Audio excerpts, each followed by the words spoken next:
לתאר קצת את הספרים, כי אני איכשהו כאילו באה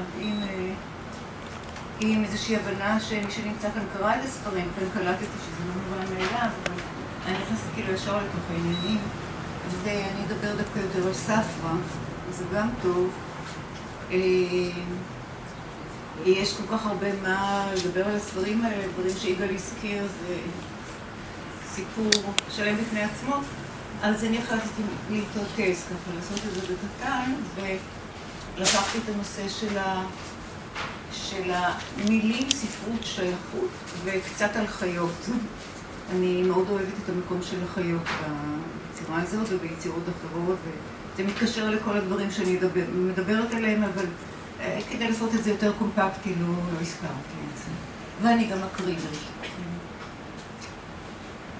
אני רוצה לדבר על המקום שתופס נושא המילים והספרות במה שהגיבורה בספרא מכנה מצב של להיות חיה נפרדה ונרדפת, הנאלצת לגייס את כל הצבא והנשק שלרשותה כדי לצאת ממעגל הציד.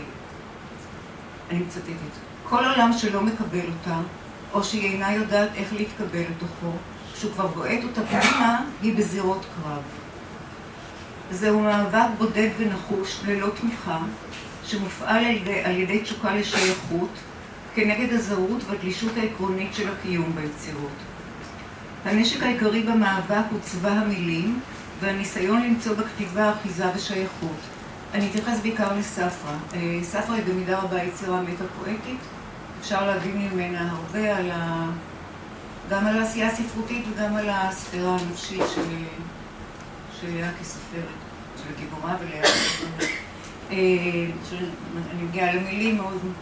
בספרא מאוד ברור היחס למילים שאוהבים ומולם למילים שלא אוהבים.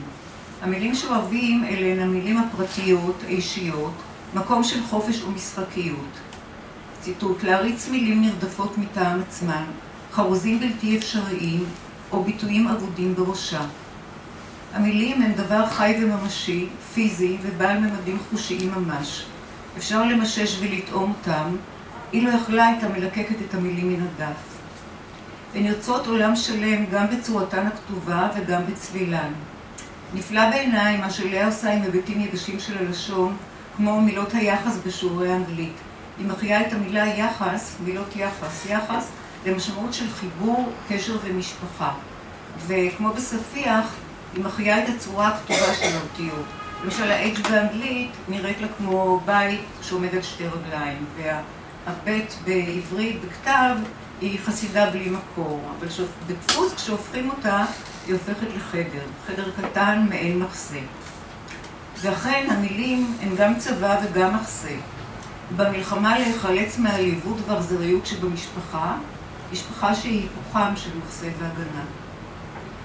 יפה במיוחד בעיניי איך שהשיעורים הסטנדרטיים בבית הספר מספקים מקור אינסופי להחייאות של מושגים שיש להם משמעות נפשית. והרפרטואר של כל אחד מהם מוסיף נדבך לנרטיב הקיומי שנבנה ביצירה. למשל, בשיעורי המתמטיקה, הגיבורה משתתת בעולם שאין לו צופן מבחינתה, מפני שאין בו מקום לדמיון ולחופש המצאה. היא לא מסוגלת להתעניין במשוואות שסופן ידוע מראש, זה משעמם אותה. ומשעמם אותה גם המופשט המדויק הזה של המתמטיקה. היה בעיניה טירן חסר חיים, אבל היא כן מתחברת למילות האפס. היא רוצה לומר, אבל לא מצליחה, שבה יש יותר מאפס, יותר אפסים. מה שמרתק בעיניה הם דווקא המספרים השליליים, ארץ המינוס. משום שזו ארצם של המספרים הבלתי אפשריים. כמי שאינה יכולה לקבל את מהותן של נוסחאות ואמיתות נתונות, היא הייתה רוצה לכתוב חיבור על דמויות שמתעקשות שהאמת שלהן היא אחד ואין בלתה. וכאן בהכרזה שהיא מפתח לקיום הבודד, אבל גם לגאווה ולעצמאות של הגיבורה. וזה הציטוט, לי אין צורך באלוהים. אני דורשת הכל ישירות מעצמי, ובגלל זה אני לא יודעת להשתייך לכלל. בגלל זה כל כך אהבתי את גלילאו, ואף על פי כן נוע תנוע לבד. בקיום הזה הספרות היא נחלה יקרה, המקום היחיד שהוא בוודאות שלה, ואולי רק שלה. ברור גם מהן המילים המאוסות שהגיבורה מלגלגת ובזה להן. אלה הן המילים המוכנות מראש, הארוזות בחבילות, כמו הספרים בספרייה שמגיעה אליה בסוף הסיפור. ואלה דווקא המילים שלאה עיני מזוהה איתם, כמו גלות, עוולה ואפילו שואה. נדמה לי שהסופרת מוחה כאן בשקט נגד הזיהוי הקל הזה, שהוא רחוק מהפואטיקה הכל כך מקורית שלה, מהגישה הייחודית שלה לכל נושא, ויהיה איזה עוולה ושואה. ברור שזו עמדתה, ככותבת כל כך מגוונת ונאמנה לעצמה, עד שההגדרה היחידה שאפשר לתת לכתיבתה היא שהיא חומקת מהגדרות מקבצות ונוחות. הגיבורה סולדת מהנחיות לניתוח ספרותי בשיעורי הספרות, ואולי גם בסדנאות הכתיבה, שצריך לפתוח באקספוזיציה, וכדאי מאוד שתהיה בסוף פואנטה, את זה הכי שונא. דומה שהסוד שמלווה את הכתיבה של לאה, כתיבה שהיא לא מפוענחת עד הסוף, בלשון המעטה, קשור ברצון לא להתמסר לקורא בדרכים המובנות מאליהן האלה. החידוש הגדול בשתי היצירות הוא הגילוי שהכל אפשרי. שתי הגיבורות מנצחות במאבקן בעמדת המוצא של הנידחות המולדת, ומציגות עמדת עצמאות נחרצת ומעוררת הערצה, אלא שיש שוני באקלים הנפשי בספרא ובבת המקום. ושוב, השוני מתבטא במידה רבה במקומה של האמנות בשתי היצירות. בספרא, האמנות ועולם המילים הם הנשק היחיד שמצוי בידי הגיבורה, ובאמצעות המילים היא מקימה צבא משלה כנגד גייסותיו המשומנים של החוץ, ציטוט. אלא שהספרות לא משוחררת מהפשע והאלימות שכבר הפכו לחלק מההווייתה של הגיבורה עצמה, היא כבר הפנימה אותם. ציטוט, החלום שלי הוא להיות סופרת, אבל בסוף יהיה פשעה גדולה, ויכניס אותי לבית סוהר, ואז יהיה לי ולכלב שלי מקום לישון בו, לקרוא ולכתוב בשקט ובמנוחה. הספרות היא גם חופש וגם כלא. ואולי הכלא הוא החירות של הפרישה מהעולם הממשי אל הכתיבה. אבל יותר ממנוחה ומחירות, בספרא הספרות עצמה היא זירה מכרעת במלחמה המתמדת שנגזר על הגיבורה לנהל מול העולם. בסיום הסיפור, הגיבורה נכנסת לספרייה העירונית, ושם היא רואה את הספרים תלויים על המעדפים כמו במושבת אסירים, חנוקים וחנותים מחוץ לעולם החי והממשי שבחוץ. כאן התחולל השקר האמיתי, הכל כאן היה מקופלג ואבוד. הגיבורה מפעילה על הספרות סוג של רכושנות, ומנחסת לעצמה את המפתח לשחרור הספרים מכלאם, כאילו סודם ידוע רק לה. אלא שכאן מגלה גיבורה לעצמה סוד נוסף. למרות שמדובר בקברם המשותף של רוחות רפאים, המשאלה שהיא בושה בקצת היא להיות פעם חלק מהעולם הזה. האם היא תוברג? אלה המילים שמסיימות את ספרא, והן מתייחסות לעתיד של המלחמה שלא הסתיימה.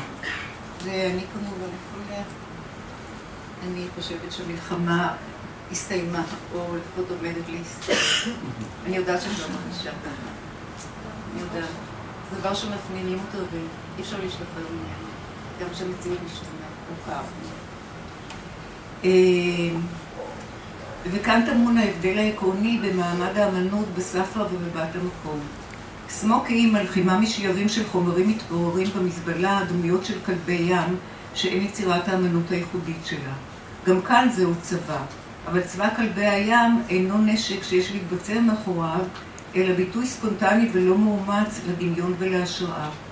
השאיפה שמובעת בספרא לשחרר את הספרים מכלאם מתממשת כשסמוקי מצליחה למצוא לכלבי הים שלה בית ומקום, להעביר אותם למרחב הפתוח של עולם הטבע.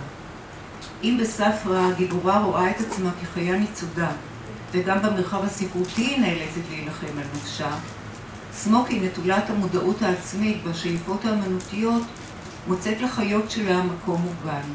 ובמקביל, הדמויות הגרוטסקיות שנאספות סביב סמוקי, שגם הן יצאו מהזבל, מולחמות באופן טבעי וללא מאמץ למשפחה משתעשעת ואוהבת.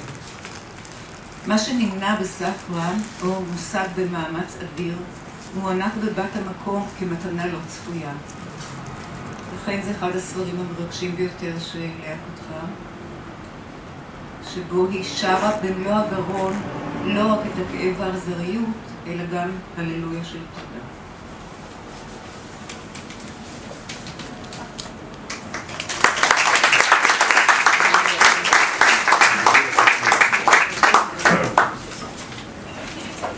תודה, חנה. אני שמחה להציג את שחקנית התיאטרון אורנה רוטברג, שבימים אלה משחקת בהצגה החדשה והמצליחה של תיאטרון בית לסין המוגבלים. לקריאה שלה ניתן גם להקשיב בספרים המוקלטים סוסית ובת המקום בהוצאת אייקסט. בבקשה.